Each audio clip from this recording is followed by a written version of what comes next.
people of India, having solemnly resolved to constitute India into a sovereign, socialist, secular, democratic republic, and secure to all its citizens. Justice, social, economic, and political.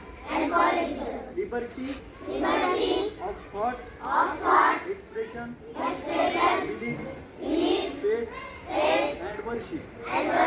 Equality of status and of opportunity,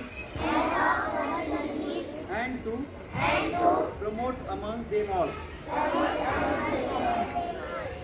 fraternity, assuring the dignity of